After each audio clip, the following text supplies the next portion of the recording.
Welcome back to the Ignite Test Prep Podcast, episode 6, the fit algorithm. So, Vic, the last episode was a bombshell. The idea that your own high school could be a hidden handicap is terrifying. But you left us on an even more bizarre note. You said that a student could actually be too qualified for a school? How does that even compute? It sounds completely insane, right? It defies every logical bone in your body. But in the strange, insecure world of college admissions, it's actually a very real phenomenon. It's called yield protection, and it's one of the most frustrating, counterintuitive parts of this entire process.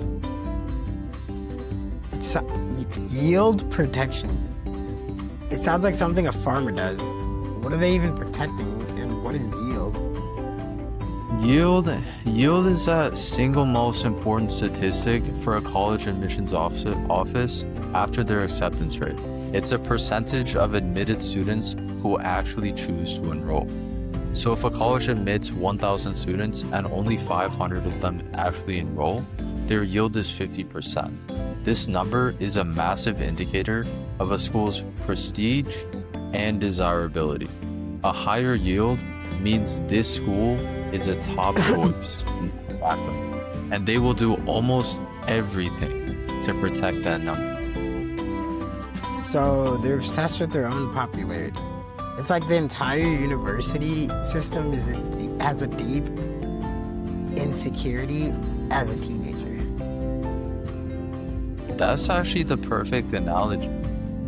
And this insecurity leads to some very strange behavior.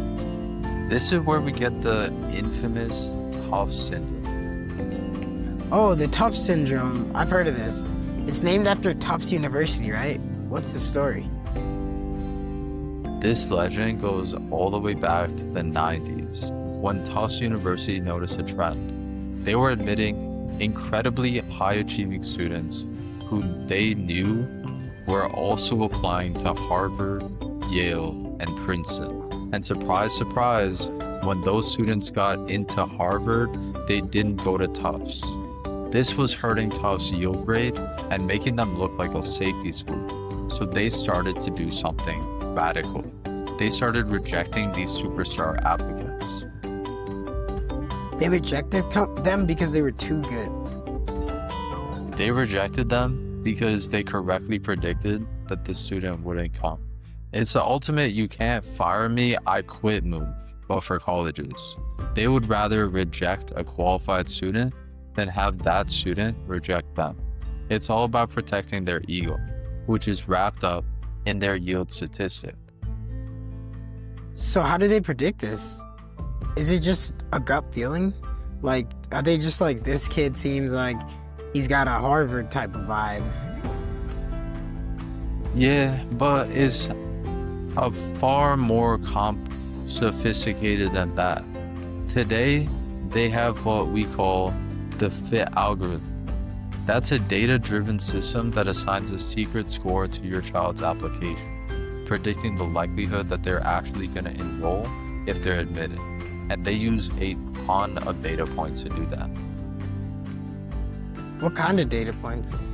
What are they looking for? They look at everything. Did your child visit the campus? And it's not just a casual stroll. Did they sign in for an official tour? Did they attend a virtual information session? And more importantly, did they stay for the whole thing and ask a question, a specifically well-researched question in the Q&A? Did they open the marketing emails?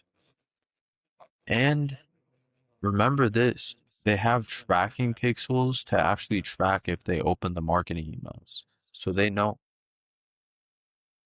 They know if you open the email? That's creepy and also genius. It gets deeper. Did they talk to a university representative at a college fair? Did they have an alumni interview? And what was the tone of that interview? Did they apply for a specific niche scholarship that only that university offers? All of these are data points that signal demonstrated interest, and a lack of them Signals that you're just using the school as a backup. So the kid with the 1600 SAT who applies to a school like, let's say, Boston University, but has never visited, never opened an email, never talked to a rep.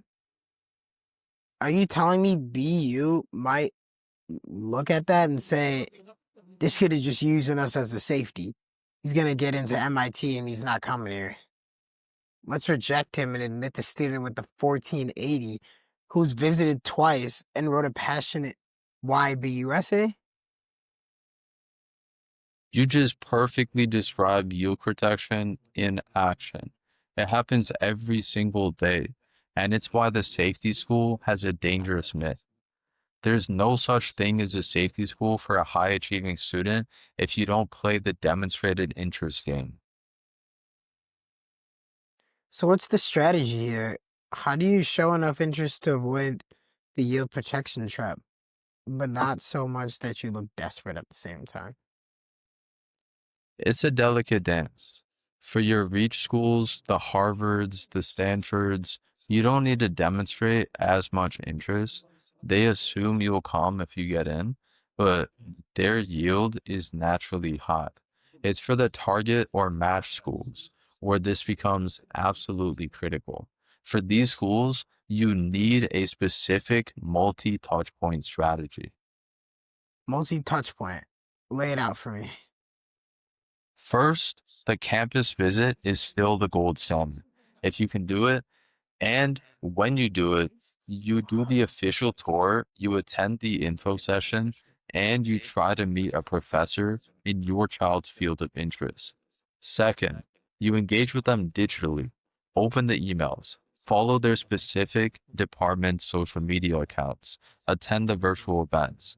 Third, the Why Us supplemental essay is the single most important tool you have. It cannot be generic. You need to name specific professors, specific courses, specific research opportunities that are unique to that university.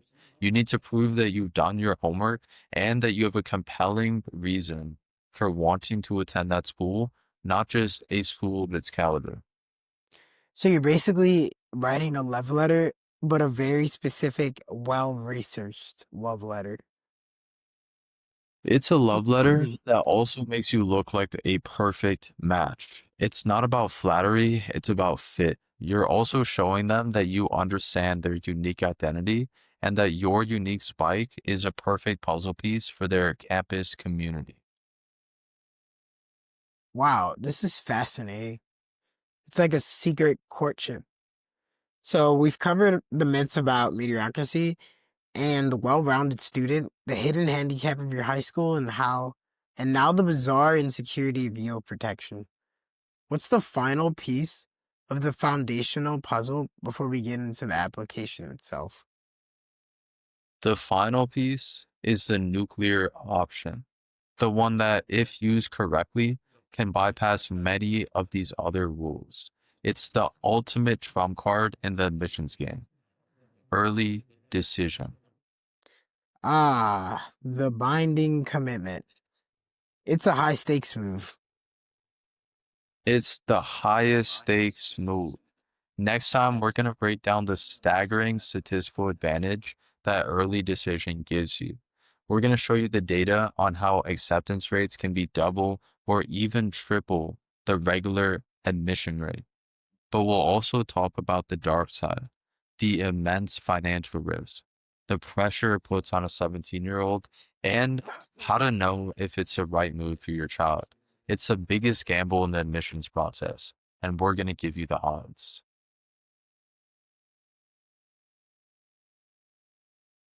That's it for today's episode of the Ignite Test Spread podcast, episode 6. All right. Have you catch you next time. Catch you.